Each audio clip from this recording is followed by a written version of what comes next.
Welcome to Telugu కథలు. ఒక చిన్న గ్రామంలో రాము అనే బాలుడు ఉండేవాడు. ఆ గ్రామం పేరు సీతారాంపురం. అక్కడి ప్రజలు చాలా సాధారణ జీవితం గడిపేవారు. రాము తండ్రి రైతు, తల్లి ఇంటి పనులు చేసేది. వారి కుటుంబం చాలా పేదది. అయినా రాము మాత్రం ఎప్పుడూ పెద్ద కలలు కనేవాడు. నేను బాగా చదివి మా ఊరికి పేరు తీసుకురావాలి అని అనుకునేవాడు. రాము చిన్నప్పటి నుంచే చాలా తెలివైనవాడు. కాని చదవడానికి సరైన సౌకర్యాలు లేవు. ఇంట్లో కరెంట్ కూడా సరిగ్గా ఉండేది కాదు. రాత్రివేళల్లో దీపం వెలిగించి చదివేవాడు. గ్రామంలోని కొంతమంది పిల్లలు అతన్ని చూసి నవ్వేవారు. ఈ పేదోడు చదివి ఏమవుతాడు అని ఆట పట్టించేవారు. అయినా రాము ఎప్పుడూ నిరుత్సాహపడలేదు. తన తండ్రి పొలంలో పనిచేసి వచ్చాక కూడా చదువు ఆపేవాడు కాదు. ఒకరోజు పాఠశాలలో గురువుగారు పరీక్ష పెట్టారు. అందరూ రాశారు. ఫలితాలు వచ్చినప్పుడు రాము మొదటి స్థానం సాధించాడు. గురువుగారు చాలా ఆనందపడ్డారు. రాము, నీలో చాలా ప్రతిభ ఉంది.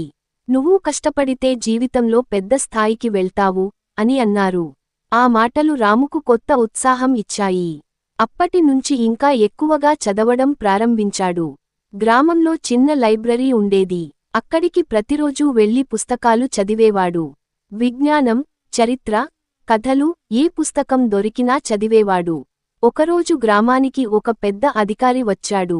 గ్రామ పాఠశాల పరిస్థితులు చూసేందుకు వచ్చిన ఆయన పిల్లలతో మాట్లాడాడు. రాము ధైర్యంగా నిలబడి గ్రామ సమస్యల గురించి చెప్పాడు. సార్, మా పాఠశాలలో మంచి బెంచీలు లేవు.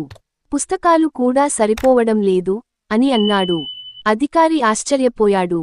చిన్న బాలుడు ఇంత ధైర్యంగా మాట్లాడటం అతనికి నచ్చింది. నీ పేరు ఏమిటి బాబూ అని అడిగాడు. నా పేరు రాము సార్ అని వినయంగా చెప్పాడు. అధికారి అతన్ని అభినందించాడు. కొన్ని రోజుల తర్వాత పాఠశాలకు కొత్త బెంచీలు, పుస్తకాలు వచ్చాయి. అందరూ రామును ప్రశంసించారు. కాలం గడిచింది. రాము 10వ తరగతి పరీక్షలు రాశాడు. రాష్ట్ర స్థాయిలో మంచి మార్కులు సాధించాడు. వార్తాపత్రికల్లో కూడా అతని పేరు వచ్చింది. గ్రామస్తులు గర్వంగా భావించారు. కాని ఇంటి పరిస్థితి మాత్రం ఇంకా కష్టంగానే ఉంది. ఇంటర్ చదవడానికి డబ్బులు అవసరం అయ్యాయి. రాము తండ్రి బాధపడ్డాడు. బాబూ, నేను నీకు అంత ఖర్చు పెట్టలేను అని కన్నీళ్లతో అన్నాడు. రాము చిరునవ్వుతో చెప్పాడు. నాన్నా, మీరు బాధపడకండి. నేను స్కాలర్షిప్ తెచ్చుకుంటాను. అతను మరింత కష్టపడి చదివాడు. చివరకు ప్రభుత్వ స్కాలర్షిప్ సాధించాడు. పట్టణంలోని మంచి కాలేజీలో చేరాడు. అక్కడ కొత్త ప్రపంచం కనిపించింది. మొదట్లో నగర జీవితం అతనికి భయంగా అనిపించింది. కాని క్రమంగా అలవాటు పడ్డాడు. కాలేజీలో కూడా అతను ప్రతిభ చూపించాడు. ఉపాధ్యాయులు అతన్ని ప్రోత్సహించారు.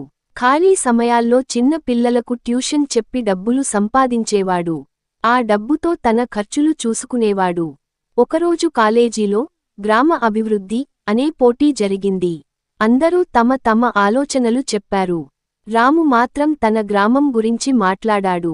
గ్రామాలు అభివృద్ధి చెందితేనే దేశం అభివృద్ధి చెందుతుంది అని చెప్పాడు. అతని ప్రసంగం అందరినీ ఆకట్టుకుంది. మొదటి బహుమతి అతనికే వచ్చింది. కొన్ని సంవత్సరాల తర్వాత రాము పెద్ద అధికారి అయ్యాడు. అతను తిరిగి తన గ్రామానికి వచ్చాడు.